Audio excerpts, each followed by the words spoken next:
Hello guys, I thought we could review New York. Yeah. So this is our review of New York while we boat on the lake of Central Park next to Cedar Terrace. Just there. Try not to drop my blower. So this is our fourth and final day in New York. New York. Final day in New York. New York. And we got ourselves a hot dog. A hot dog, and we sat on the stairs of the Met and ate our hot dog. So I'm not going to do play-by-play of what we've done. I'd rather just do like general thoughts and feelings about New York. Yes. So we've talked about it a lot. So while you concentrate on rowing, I'm going to speak for you. First of all, we actually feel like it, scale-wise, feels more like smaller than I imagined, actually. Like more of like a toy town. Like when we walked down Times Square, it was the first thing we did. I was like, oh. By the way, I have been rowing. I haven't just made her row the whole time. I just stopped. I've rowed the whole fucking time and I just stopped. We were like, oh, Times Square is like tiny and a bit grubby. Like, but that's fine. Like Piccadilly Circus is grubby. Everywhere's grubby. Everywhere like touristy. But it felt quite small. Do you agree? I agree. And then when we went to the top of the rock, beautiful, the best city skyline you could possibly get in the world, I imagine. But also like looking down on New York, I was like, oh, it's kind of like it's like a giant toy town. Like it's almost not real. I think maybe because I've seen it on films too many times. Everything feels more compact than I imagined. I was imagining the roads to be super wide everywhere, full of yellow taxis, because that's what you're sold. Wait, the yellow taxis aren't yellow. The yellow taxis are not as yellow as they are in the pictures. They're like orangey. Yeah. A weird orange. So yeah, but that's fine. I just didn't expect that. And then second, I'd say let's just say this at the top because it's what we've been talking about the whole time. You know what I'm going to say. New York, the city that never sleeps, right? It sleeps, and I'll tell you when it sleeps. It sleeps from 4 a.m. until 11 a.m. 11 a.m. I was going to say 11. Because first day, right? Thursday. We were kind of like walking about first day that we'd woken up here was Friday. We woke up super early because a little bit of jet lag, and we walked down to the One World Observatory, and like it was a lovely walk, and we knew we were out super early, and that's fine.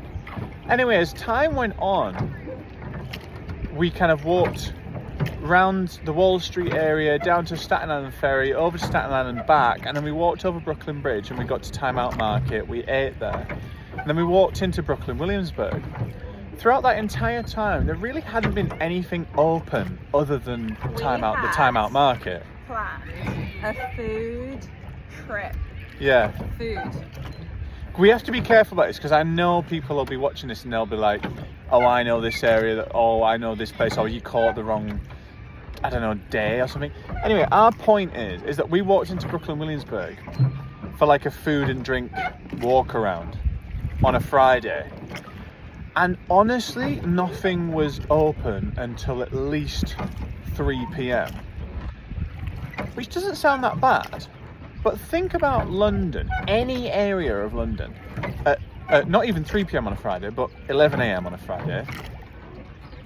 Bars, restaurants for lunch and whatever, all open, always open. And not only that, but people are probably fucked already. And I'm not saying that's a good thing, I'm just saying it's a thing. Like, we're not used to it. So like we planned this whole day out, and Friday midday afternoon nothing was open. We went into this bar and it was completely fucking empty, and that was the only real place. And then we walked back across Williamsburg Bridge, by which point finally like things had opened up across there. Thank God. People are going to think that we didn't walk down the like main areas. We did. We were walking down the main street of Williamsburg, and we'd found loads of places we wanted to try, and they weren't open. And like also just kind of breakfast spots. Like, why is it felt hard to find somewhere before 11. Obviously you got your 24-hour diners, but I'm just saying like shops and stuff. Like I couldn't even use a fucking bathroom in a shopping centre next to World Trade Center. It was called Oculus. People were walking around there, people were going to work, whatever, but the toilets didn't open till, was it 10 or something?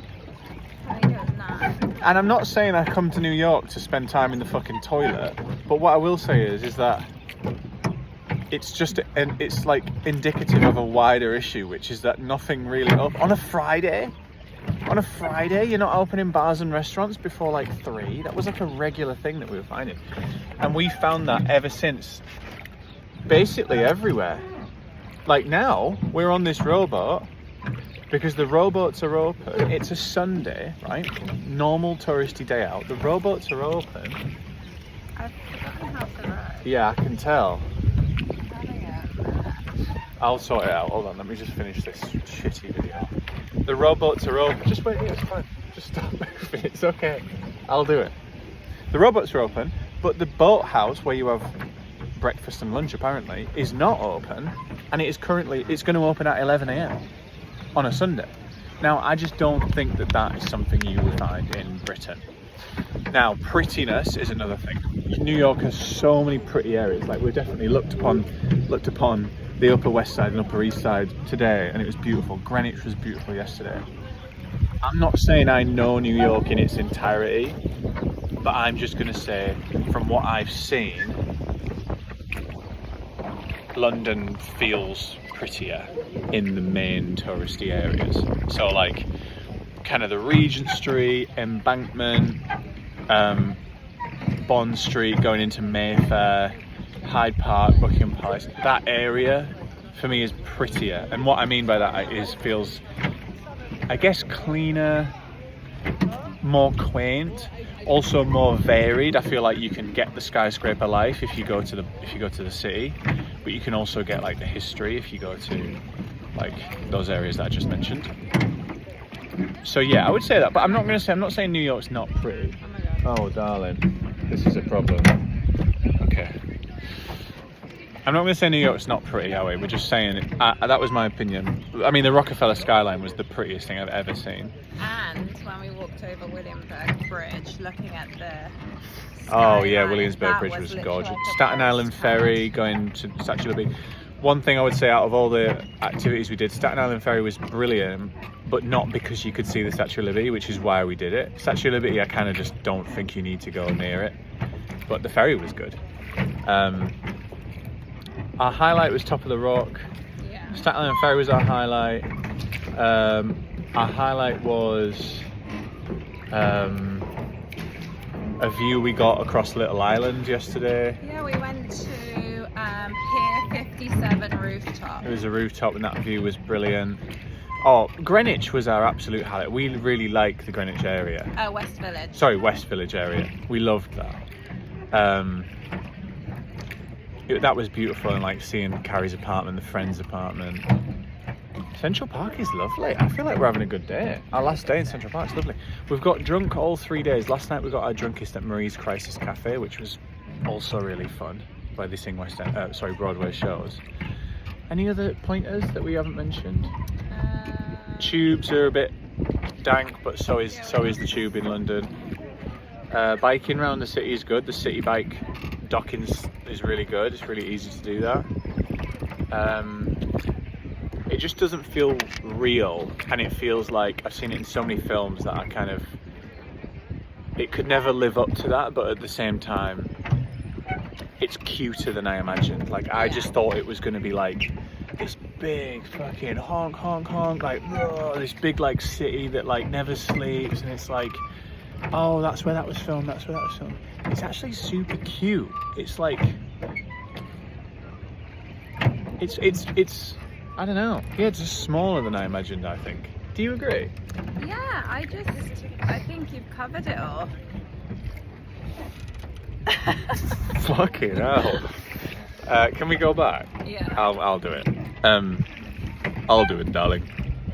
I'll do it. Yeah, so Now we're gonna go. So New York. Our day's not finished yet. Our day's not finished. We're off to see the Rockettes, the Christmas thing. We just had a hot dog. What was the best food we had? Carbone. Carbone. We went to Pasta at Carbone. It was delicious. That was good. Let's talk about the tip-in quickly. The tip-in, let me just say, I am fully in support of waiting staff and service staff being properly paid, and whether that's by the salary or by tips, I'm not going to change that in a trip. You know, I can't change the way people are paid, and so obviously I'm going to pay people through tips, and I have been paying people through tips. That aside, it would be nice if people were paid through their salary. Again, I'm not going to change that, but it would be nice, because I feel like the tip system is just kind of a bit, there's like so many grey areas, do you know what I mean? Yeah, you're fine. There's so many grey areas. It's kind of like, they don't ask for it, but it's expected, and that's fine again, because they've got to pay rent, but it makes it awkward for them and for you. And it also means that prices on menus aren't really indicative of what you're actually going to pay. And also, if you're not fully clued up on like the etiquette around it, like do you leave cash on the bar, do you give it with your initial payment, or do you leave it at the end of a whole time at the bar, or do you leave it after every drink? Like, these are things that like might seem obvious, but like I don't know how to do it. And like also in coffee shops, or just going to, yeah, coffee shops and like bottles of water from convenience stores. Like, do you do it then? I don't want to. I guess I don't want to offend people, and I also don't want to shortchange people. If that's the culture, then I want to do that. And the problem isn't that like we don't know how to do it. It is kind of hard to discern, but like the problem isn't that we know how to do it. I just think it's not as good a system as just simply paying people properly. Do you know what I mean? You should explain us. Like paying people properly, because then you can like say in Britain, there's like the 12.5% service charge on basically every restaurant meal, and you can take that off if you want. But when you take it off, you don't feel like you're like making the service staff like move out of their apartment. Like you feel like they've got a salary, like they've got a wage, a living wage, hopefully most of the time. Whereas in New York, you feel like, you know, that's the difference between them getting paid properly or not, and that's a shame. And so it feels like there has to be more of an interaction involved. So like yesterday at Carbone, really expensive place. So this is more applies to less expensive places, I feel like, but this is a really expensive place.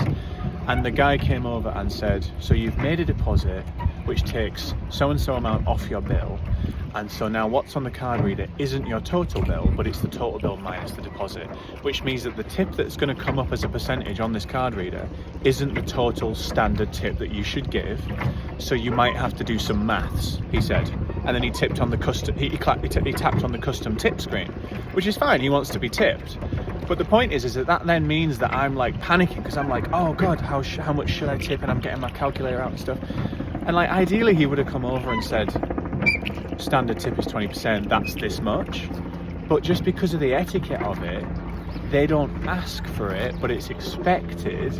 So like, I'm there floundering, like making sure that this guy gets paid for the service he's given, when in actual fact, I just wish there wasn't as much thought into it. Do you know what I mean?